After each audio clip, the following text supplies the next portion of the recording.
दोस्तों, ये कहानी बहुत ही मजेदार है। दोस्तों, इस कहानी को ध्यान से सुनिए और समझिए। लेकिन आगे बढ़ने से पहले आपको बता दें कि पुरानी कथाओं में कहा गया है कि अगर कथा या सीख बीच में छोड़ दी जाए तो वह पाप की श्रेणी में आती है। इसलिए आपसे निवेदन है कि इसे अंत तक पूरा सुनें। और अगर आप सनातनी हैं तो कमेंट में जय भोलेनाथ जरूर लिखें और वीडियो को लाइक करके चैनल को सब्सक्राइब कर लें। चलिए शुरू करते हैं आज की कहानी। बहुत समय पहले एक गांव में मुरलीधर नाम का एक गरीब ब्राह्मण अपनी पत्नी के साथ रहता था। मुरलीधर स्वभाव से बहुत ही सरल, ईमानदार और धर्मपरायण व्यक्ति था। मुरलीधर और उसकी पत्नी का जीवन साधारण था। उनका छोटा सा घर था और रोज की कमाई से ही किसी तरह उनका गुजारा चलता था। कई बार ऐसा भी होता कि उन्हें 2 वक्त की रोटी भी मुश्किल से मिल पाती थी। फिर भी वे दोनों भगवान पर विश्वास रखते और संतुष्ट रहने की कोशिश करते थे। उनकी सबसे बड़ी पीड़ा यह थी कि उनकी कोई संतान नहीं थी। विवाह के कई वर्षों बाद भी जब उन्हें संतान का सुख नहीं मिला तो दोनों का मन दुखी रहने लगा। एक दिन शाम के समय मुरलीधर घर के बाहर बैठा हुआ था। तभी उसकी पत्नी उसके पास आई और बोली, स्वामी, हमारे गांव का गरीब से गरीब व्यक्ति भी तीर्थ यात्रा पर जाता है। लोग कहते हैं जो सच्चे मन से तीर्थ यात्रा करता है उसकी मनोकामना भगवान अवश्य पूरी करते हैं। मुरलीधर ने गहरी सांस ली और बोला, तुम ठीक कहती हो, लेकिन हमारी हालत तो तुम जानती ही हो। घर चलाने के लिए भी मुश्किल से पैसे हो पाते हैं, फिर तीर्थ यात्रा के लिए धन कहाँ से आएगा? मेरी कमाई इतनी नहीं है कि हम यात्रा के लिए पैसे जमा कर सकें। कई बार तो ऐसा लगता है कि शायद भगवान को यही मंजूर है। पत्नी ने कहा, स्वामी, यदि हम थोड़ा थोड़ा करके पैसे बचाएं तो शायद 1 साल में इतना धन इकट्ठा हो जाए कि हम तीर्थ यात्रा कर सकें। मुरलीधर ने आश्चर्य से पूछा, लेकिन बचत कैसे होगी? जो कुछ मैं कमा कर लाता हूँ वह तो घर के खर्च में ही खत्म हो जाता है। पत्नी ने कहा, अगर हम दोनों एक समय का भोजन त्याग दें और केवल एक समय ही भोजन करें तो हम हर दिन थोड़ा थोड़ा पैसा बचा सकते हैं। मुरलीधर यह सुनकर चौंक गया। उसने कहा, मुझे अपनी चिंता नहीं है, लेकिन तुम्हारी चिंता होती है। इतना कठिन जीवन जीना आसान नहीं होगा। पत्नी मुस्कुराई और बोली, यदि यह त्याग हमें भगवान के करीब ले जाए और हमारी मनोकामना पूरी हो जाए तो यह कठिनाई भी मुझे स्वीकार है। पत्नी की दृढ़ता देखकर मुरलीधर का मन भी मजबूत हो गया। उसने कहा, ठीक है, अगर तुम तैयार हो तो मैं भी तैयार हूं। हम आज से ही बचत शुरू करेंगे।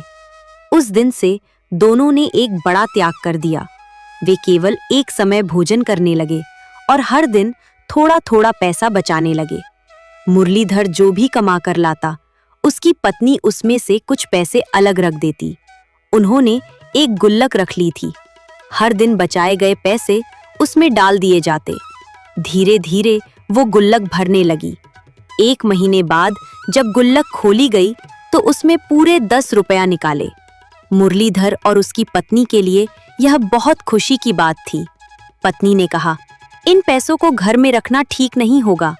कहीं चोरी हो गई तो हमारी सारी मेहनत बेकार हो जाएगी। मुरलीधर ने पूछा, तो फिर क्या करें? पत्नी ने सुझाव दिया, गांव के किसी भरोसेमंद सेठ के पास ये पैसे जमा करा देते हैं। वह सुरक्षित भी रहेंगे और हम हर महीने वहां पैसे जमा करते रहेंगे। मुरलीधर को यह बात ठीक लगी। अगले दिन वह 10 रुपया लेकर गांव के धनी सेठ के पास पहुंचा। सेठ ने उसे देखते ही मुस्कुराते हुए कहा, आइए पंडित जी, आज कैसे इधर? ने विनम्रता से कहा। सेठ जी, मैं तीर्थ यात्रा के लिए पैसे जमा कर रहा हूँ। यह 10 रुपया मैंने बड़ी मेहनत से बचाए हैं। मैं चाहता हूँ कि आप इन्हें अपने पास सुरक्षित रख लें। हर महीने मैं कुछ पैसे जमा करता रहूंगा। सेठ ने पैसे लेते हुए कहा, अरे संत जी, इसमें चिंता की क्या बात है? आप निश्चिंत होकर हर महीने पैसे जमा करते जाइए। जब आपको तीर्थ यात्रा पर जाना हो तब मुझसे सारे पैसे ले लेना। मुरलीधर ने धन्यवाद दिया और खुशी खुशी घर लौट आया। उस दिन से हर महीने मुरलीधर और उसकी पत्नी थोड़ी थोड़ी बचत करके सेठ के पास पैसे जमा कराने लगे। उन्हें विश्वास था कि एक दिन उनकी मेहनत जरूर रंग लाएगी और वे भी भगवान के दर्शन के लिए तीर्थ यात्रा पर जा सकेंगे। समय धीरे धीरे बीतता गया। मुरलीधर और उसकी पत्नी ने अपने संकल्प को पूरी ईमानदारी से निभाया। वे दोनों रोज कठिन परिश्रम करते और अपने खर्चों को बहुत सीमित रखते। एक समय भोजन करके भी वे भगवान का धन्यवाद करते थे कि उन्हें इतना भी मिल रहा है। उनके जीवन में मुश्किलें तो थीं, लेकिन उनके मन में एक उम्मीद भी थी कि एक दिन उनकी मेहनत रंग लाएगी। हर महीने जब मुरलीधर अपनी छोटी छोटी बचत लेकर सेठ के पास जाता तो सेठ बड़ी सहजता से पैसे ले लेता। वह मुस्कुराकर कहता, पंडित जी, आप चिंता मत कीजिए, आपके पैसे मेरे पास बिल्कुल सुरक्षित हैं। मुरलीधर को उस पर पूरा भरोसा था। उसे लगता था कि गांव का इतना बड़ा और सम्मानित सेठ कभी धोखा नहीं देगा। इस प्रकार महीनों बीतते गए। हर महीने 10 रुपया जमा होते गए। मुरलीधर और उसकी पत्नी के लिए यह रकम बहुत बड़ी थी, क्योंकि उन्होंने इसे अपने पेट पर पत्थर रखकर बचाया था। वे दोनों कई बार थक जाते, कई बार भूख भी लगती, लेकिन अपने लक्ष्य को याद करके फिर से हिम्मत जुटा लेते। आखिरकार एक पूरा वर्ष बीत गया। 12 महीने की बचत से कुल मिलाकर 120 रुपया जमा हो चुके थे। ये रकम उनके लिए किसी खजाने से कम नहीं थी। अब उन्हें लगने लगा कि उनका सपना सच होने वाला है। एक दिन सुबह मुरलीधर की पत्नी ने उत्साहित होकर कहा, सुनिए जी, कल गांव के कुछ लोग तीर्थ यात्रा पर जा रहे हैं, क्यों ना इस बार हम भी उनके साथ चले? अब तो हमारे पास भी यात्रा के लिए पर्याप्त धन हो गया है। अगर हमें गांव वालों के साथ जाना है तो हमें आज ही तैयारी करनी होगी। मुरलीधर ने कहा, तुम ठीक कह रही हो। हर महीने 10 रुपया के हिसाब से अब हमारे 130 रुपया साहूकार के पास जमा हो चुके हैं। इतने पैसे में हमारी यात्रा आराम से हो जाएगी। पत्नी ने कहा, आप अभी जाकर सेठ जी से पैसे ले आइए। मुरलीधर भी बहुत उत्साहित था। कुछ ही देर में वो सेठ के पास पहुंच गया। मुरलीधर ने विनम्रता से कहा, सेठ जी प्रणाम। साहूकार ने बोला, अरे पंडित जी आइए, आज कैसे आना हुआ? मुरलीधर ने कहा, सेठ जी, कल हमारे गांव के कुछ लोग तीर्थ यात्रा पर जा रहे हैं। मैं भी अपनी पत्नी के साथ उनके साथ जाना चाहता हूँ, इसीलिए मैं अपने वहां पैसे लेने आया हूँ, जो मैं पिछले 1 साल से आपके पास जमा करा रहा हूँ। यह सुनकर सेठ जी का चेहरा अचानक बदल गया। उसने भौहें सिकोड़ते हुए कहा, कौन से पैसे? मुरलीधर थोड़ा घबराया। उसने कहा, सेठ जी, वही पैसे जो मैं हर महीने 10 रुपए के हिसाब से आपके पास जमा करता रहा हूँ। अब तक 130 रुपए हो गए हैं। सेठ जी हंस पड़ा और बोला, मुरलीधर, तुम कैसी बातें कर रहे हो? मैंने तुमसे कोई पैसे नहीं लिए। मुरलीधर को अपने कानों पर विश्वास नहीं हुआ। उसने विनती करते हुए कहा, सेठ जी, आप शायद भूल रहे हैं। मैंने हर महीने आपके पास पैसे जमा कराए हैं। आपने ही कहा था कि जब मुझे तीर्थ यात्रा पर जाना हो तब मैं आपसे सारे पैसे ले सकता हूँ। सेठ का चेहरा कठोर हो चुका था। उसने गुस्से से कहा, तुम मुझ पर झूठा आरोप लगा रहे हो। तुम्हारे जैसे गरीब आदमी के पास हर महीने 10 रुपया कहाँ से आएंगे? मुरलीधर का दिल धक से रह गया। उसने फिर से कहा, सेठ जी, भगवान के लिए ऐसा मत कहिए। यह पैसे हमने बड़ी मुश्किल से बचाए हैं। हम दोनों ने एक समय भोजन करके यह रकम जमा की है। लेकिन सेठ का दिल बिल्कुल कठोर हो चुका था। उसने डांटते हुए कहा, भागो यहाँ से। अगर तुमने और बकवास की तो मैं अपने नौकरों से कहकर तुम्हें बाहर निकलवा दूंगा। यह सुनकर मुरलीधर के पैरों तले जमीन खिसक गई। उसकी आंखों में आंसू आ गए। वह अपने घर की ओर चल पड़ा। घर पहुंचकर उसने अपनी पत्नी को सारी बात बताई। यह सुनकर उसकी पत्नी भी स्तब्ध रह गई। उसने दुखी स्वर में कहा, यह तो बहुत बड़ा अन्याय है। हमने इतनी मेहनत से पैसे बचाए और वह उन्हें देने से साफ मुकर गया। मुरलीधर ने निराश होकर कहा, लेकिन मैं क्या कर सकता हूँ? मेरे पास कोई सबूत भी नहीं है कि मैंने पैसे उसके पास जमा कराए थे। पत्नी कुछ देर सोचती रही। फिर उसने कहा, आपको राजा के पास जाना चाहिए, वह हमें न्याय दिला सकते हैं। की बात सुनकर मुरलीधर के मन में आशा जागी। उसने निश्चय किया कि वह राजा के दरबार में जाकर अपनी फरियाद अवश्य रखेगा। अगली सुबह मुरलीधर महल की ओर चल पड़ा। मुरलीधर दरबार में पहुंचकर हाथ जोड़कर बोला, महाराज, मुझे न्याय दीजिए। राजा ने कहा, ब्राह्मण देवता, आपके साथ क्या अन्याय हुआ है? मुरलीधर ने बताया कि किस तरह उसने और उसकी पत्नी ने पूरे 1 साल तक कठिन परिश्रम करके पैसे बचाए और हर महीने 10 रुपया गांव के सेठ के पास जमा कराए। जब वो पैसे लेने गया तो सेठ साफ मुकर गया और उसे अपमानित करके भगा दिया। राजा ने सैनिकों को आदेश दिया, जाओ और साहूकार को तुरंत हमारे सामने पेश करो। सैनिक घोड़ों पर सवार होकर तुरंत साहूकार के घर पहुंचे। उन्होंने साहूकार से कहा, सेठ जी, आपको दरबार में चलना होगा। साहूकार थोड़ा घबरा गया। उसने पूछा, लेकिन क्यों? मैंने क्या गलती की है? सैनिकों ने कहा, यह आपको महाराज ही बताएंगे, अभी हमारे साथ चलिए। कुछ ही देर में साहूकार को दरबार में लाया गया। वो राजा के सामने हाथ जोड़कर खड़ा हो गया। राजा ने गंभीर स्वर में पूछा, सेठ स्वर्णचांद, क्या यह सच है कि इस ब्राह्मण ने पिछले 1 साल से आपके पास पैसे जमा कराए हैं और अब आप उन्हें देने से इनकार कर रहे हैं? सेठ ने जवाब दिया, महाराज, ये ब्राह्मण झूठ बोल रहा है। इसने मेरे पास कोई पैसे जमा नहीं कराए।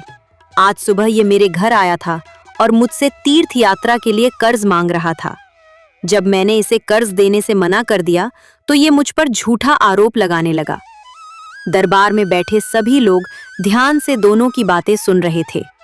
सेठ ने आगे कहा, महाराज, आप स्वयं विचार कीजिए, जिसे 2 वक्त की रोटी भी मुश्किल से मिलती हो, वो हर महीने 10 रुपया कैसे जमा कर सकता है? फिर व्यंग करते हुए कहा, अगर इसने सचमुच पैसे जमा कराए हैं तो इसके पास कोई गवाह या लिखित प्रमाण जरूर होना चाहिए। राजा ने मुरलीधर से पूछा, ब्राह्मण देवता, क्या आपके पास कोई प्रमाण है जिससे यह साबित हो सके कि आपने वास्तव में पैसे जमा कराए थे? मुरलीधर दुखी स्वर में बोला, महाराज, मेरे पास कोई गवाह या कागज नहीं है। मैंने तो केवल विश्वास के आधार पर पैसे जमा कराए थे। भगवान ही जानते हैं कि मैं सच बोल रहा हूं। राजा गहरी सोच में पड़ गए। एक और गरीब ब्राह्मण की सच्चाई भरी बातें थी और दूसरी ओर सेठ का आत्मविश्वास था। दोनों ही अपनी बात को दृढ़ता से कह रहे थे। दरबार में उपस्थित लोग भी उलझन में थे कि सच कौन बोल रहा है। बिना प्रमाण के किसी एक के पक्ष में फैसला करना कठिन था। कुछ देर बाद राजा ने कहा, मैंने तुम दोनों की बातें ध्यान से सुनी हैं, लेकिन बिना प्रमाण के ये तय करना कठिन है कि कौन सच बोल रहा है और कौन झूठ। फिर राजा ने घोषणा की, इस मामले का फैसला 7 दिन बाद किया जाएगा। तब तक तुम दोनों अपने अपने घर जाओ। राजा का यह निर्णय सुनकर दोनों दरबार से बाहर चले गए। लेकिन राजा सूरजभान के मन में यह मामला लगातार घूमता रहा। उस रात राजा सूरजभान को बिल्कुल नींद नहीं आई।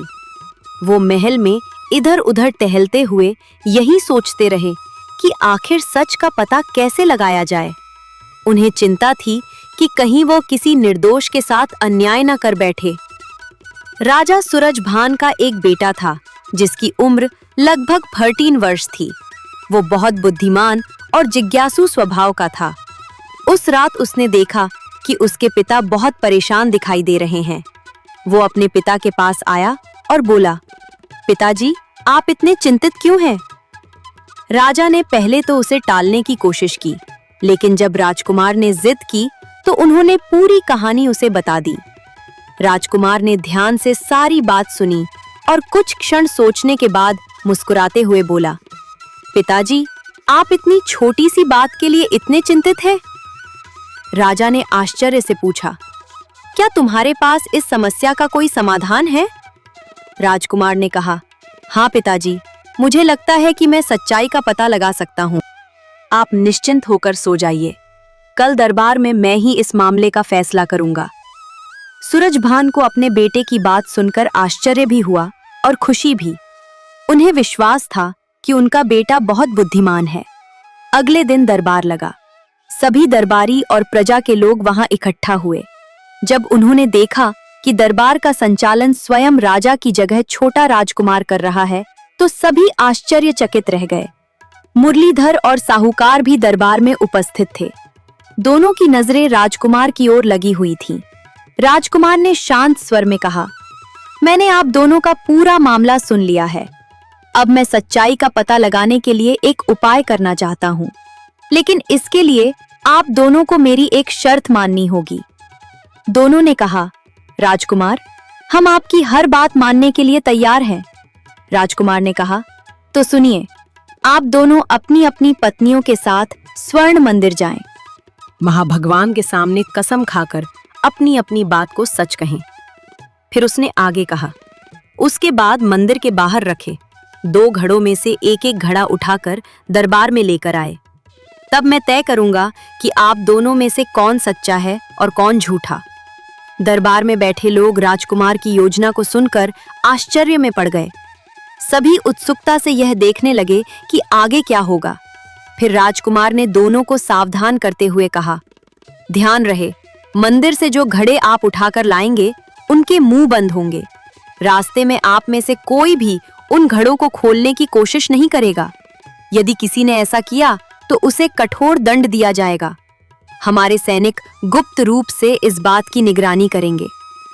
साहूकार और मुरलीधर ने सिर झुकाकर कहा, जैसी आपकी आज्ञा राजकुमार जी। जब दोनों अपने अपने घर की ओर जाने लगे तो राजकुमार ने अपने महामंत्री को पास बुलाया। उसने धीरे से उनके कान में कुछ कहा। महामंत्री ने ध्यान से राजकुमार की बात सुनी और मुस्कुराते हुए बोला, राजकुमार, मैं आपकी योजना समझ गया हूं। इसके बाद महामंत्री तुरंत वहां से निकल गया ताकि राजकुमार की योजना को पूरा कर सके। उधर मुरलीधर और सेठ अपनी अपनी पत्नियों को लेकर स्वर्ण मंदिर की ओर चल पड़े। सबसे पहले साहूकार और उसकी पत्नी मंदिर पहुंचे। उन्होंने भगवान के सामने हाथ जोड़कर कसम खाई कि वे जो कह रहे हैं वही सत्य है। इसके बाद वे दोनों मंदिर के बाहर आए, जहां 2 बड़े-बड़े घड़े रखे हुए थे। उनमें से एक घड़ा साहूकार और उसकी पत्नी ने उठा लिया। वह घड़ा काफी भारी था, लेकिन राजकुमार की आज्ञा का पालन करना उनके लिए आवश्यक था। कुछ समय बाद मुरलीधर और उसकी पत्नी भी मंदिर पहुंचे। उन्होंने भी भगवान के सामने प्रार्थना की और कसम खाई कि उन्होंने जो कुछ कहा है वह पूरी तरह सत्य है। फिर वे मंदिर के बाहर आए और दूसरा घड़ा उठाकर राजमहल की ओर चल पड़े। मंदिर से राजमहल तक का रास्ता काफी लंबा और उबड़-खाबड़ था। रास्ते में जगह-जगह पत्थर और गड्ढे थे। इसके अलावा दोनों घड़े भी बहुत भारी थे, इसीलिए उन्हें उठाकर चलना आसान नहीं था। साहूकार और उसकी पत्नी कुछ दूर चलने के बाद थक गए। उनके माथे पर पसीना आने लगा। वे धीरे-धीरे कदम बढ़ाते हुए महल की ओर बढ़ रहे थे। चलते-चलते साहूकार की पत्नी बोली, अगर मुझे पहले पता होता कि थोड़े से पैसों के कारण हमें इतनी परेशानी उठानी पड़ेगी, तो मैं कभी तुम्हारे साथ यहाँ नहीं आती। साहूकार भी हफ्ते हुए बोला, मुझे क्या मालूम था कि राजा अपने कम उम्र के बेटे को यह मामला सौंप देगा। उसने तो हमें इतनी मुश्किल में डाल दिया है। कुछ देर बाद वह गुस्से में बोला, उस ब्राह्मण के पैसे तो अब मेरी जान के दुश्मन बन गए हैं। सच कहूं तो अच्छा होता कि मैं उसके पैसे वापस लौटा देता। उधर दूसरी ओर मुरलीधर और उसकी पत्नी भी भारी घड़ा उठाकर धीरे-धीरे आगे बढ़ रहे थे। उनकी हालत भी बहुत खराब हो रही थी, लेकिन उनके मन में कोई डर नहीं था, क्योंकि वे जानते थे कि उन्होंने कोई झूठ नहीं बोला है। मुरलीधर की पत्नी थककर बोली, पता नहीं भगवान हमसे किस जन्म का बदला ले रहे हैं। अपने ही पैसों के लिए हमें इतनी तकलीफ उठानी पड़ रही है। मुरलीधर ने कहा, भगवान को दोष मत दो, गलती मेरी ही थी कि मैंने उस सेठ पर इतना भरोसा किया। अगर मैं सावधान रहता तो आज हमें ये दिन नहीं देखना पड़ता। किसी तरह दोनों जोड़े अपने अपने घड़े उठाकर राजमहल तक पहुंच गए। दरबार में पहले से ही राजा, राजकुमार और कई दरबारी उपस्थित थे। जैसे ही दोनों ने घड़े दरबार में रखे, राजकुमार ने कहा, फैसला तो अब हो ही जाएगा। इसके बाद उसने घड़ों की ओर देखते हुए कहा, दोस्तों, अब तुम दोनों घड़ों से बाहर आ सकते हो। राजकुमार की बात सुनकर पूरे दरबार में हलचल मच गई। कुछ ही क्षणों में दोनों घड़ों के ढक्कन खुल गए और उनमें से 2 छोटे बालक बाहर निकल आए। उन बच्चों के हाथ में कागज थे। उन्हें देखकर साहूकार और उसकी पत्नी के चेहरे का रंग उड़ गया। उन्हें समझ में आ गया कि अब उनकी पोल खुलने वाली है। राजा ने आश्चर्य से पूछा, बेटा, ये सब क्या है? राजकुमार ने मुस्कुराते हुए कहा, पिताजी, इन दोनों बच्चों ने रास्ते भर दोनों दंपतियों की बातचीत सुनी है। जो कुछ भी उन्होंने कहा उसे इन बच्चों ने कागज पर लिख लिया है। अब इन्हें पढ़कर सच्चाई का पता चल जाएगा। राजकुमार की बात सुनते ही पूरे दरबार में सन्नाटा छा गया। सभी लोग उत्सुकता से उन दोनों बच्चों की ओर देखने लगे जो घरों से बाहर आए थे। उनके हाथों में कागज थे जिन पर रास्ते में सुनी गई सारी बातें लिखी हुई थी। राजा ने गंभीर स्वर में कहा, बेटा, अब जल्दी से हमें बताओ कि सच्चाई क्या है। राजकुमार ने विनम्रता से कहा, पिताजी, इन दोनों बच्चों ने रास्ते में जो कुछ सुना है वही इन कागजों पर लिखा है। कृपया आप स्वयं इन्हें पढ़कर देखिए, तब सच्चाई आपके सामने स्पष्ट हो जाएगी। राजा ने बच्चों के हाथों से वे कागज लिए और ध्यान से पढ़ने लगे। कुछ ही क्षणों में राजा को समझ में आ गया कि सच्चाई क्या है। कागज में लिखा था कि रास्ते में चलते समय साहूकार और उसकी पत्नी ने स्वीकार किया था कि ब्राह्मण ने सचमुच उनके पास पैसे जमा कराए थे। साहूकार की पत्नी ने कहा था कि थोड़े से पैसों के कारण उन्हें इतनी परेशानी उठानी पड़ रही है। साहूकार ने स्वयं कहा था कि अच्छा होता अगर वो ब्राह्मण के पैसे पहले ही उसे लौटा देता। ये सब पढ़कर राजा का चेहरा क्रोध से लाल हो गया। उन्होंने आदेश दिया, सैनिकों, इस लालची और धोखेबाज साहूकार तथा उसकी पत्नी को तुरंत गिरफ्तार कर लो। इन्होंने एक गरीब और ईमानदार ब्राह्मण के साथ बड़ा अन्याय किया है। सैनिकों ने तुरंत साहूकार और उसकी पत्नी को पकड़ लिया। दोनों डर से कांप रहे थे। अब उनके पास अपने अपराध को छिपाने का कोई उपाय नहीं बचा था। राजा ने आगे आदेश दिया, इन दोनों को 10-10 वर्ष के लिए कारागृह में डाल दिया जाए। साथ ही साहूकार से ब्राह्मण के 130 रुपए ब्याज सहित वसूल करके तुरंत मुरलीधर को दे दिए जाएं। दरबार में सभी लोग राजकुमार की बुद्धिमानी की प्रशंसा करने लगे। उन्हें विश्वास नहीं हो रहा था कि इतनी छोटी उम्र में राजकुमार ने इतनी समझदारी से सच्चाई का पता लगा लिया। मुरलीधर और उसकी पत्नी के चेहरे पर भी अब खुशी की चमक लौट आई थी। इतने दिनों की चिंता और दुख के बाद आखिर उन्हें न्याय मिल गया। कुछ ही देर में सैनिकों ने साहूकार से पैसे वसूल करके मुरलीधर को दे दिए। मुरलीधर ने दोनों हाथ जोड़कर महाराज को धन्यवाद कहा। इसके बाद राजा ने गर्व से कहा, आज मेरे बेटे ने साबित कर दिया है कि बुद्धि और सूझबूझ उम्र की मोहताज नहीं होती। दरबार में उपस्थित सभी लोग राजकुमार की जय जयकार करने लगे। मुरलीधर और उसकी पत्नी भी अत्यंत प्रसन्न थे। कुछ दिनों बाद मुरलीधर और उसकी पत्नी ने तीर्थ यात्रा की तैयारी शुरू कर दी। अब उनके मन में पहले से कहीं अधिक विश्वास और श्रद्धा थी। जब वे तीर्थ यात्रा के लिए निकले तो उनके मन में अब यह विश्वास था कि जो व्यक्ति सच्चाई और धैर्य का साथ नहीं छोड़ता, अंत में भगवान भी उसकी सहायता अवश्य करते हैं। यह कहानी हमें यह शिक्षा देती है कि सत्य और ईमानदारी की राह चाहे कितनी भी कठिन क्यों ना हो, अंत में जीत हमेशा सत्य की ही होती है। तो इसी तरह की कहानियां देखने के लिए आप चैनल को सब्सक्राइब कर लीजिए।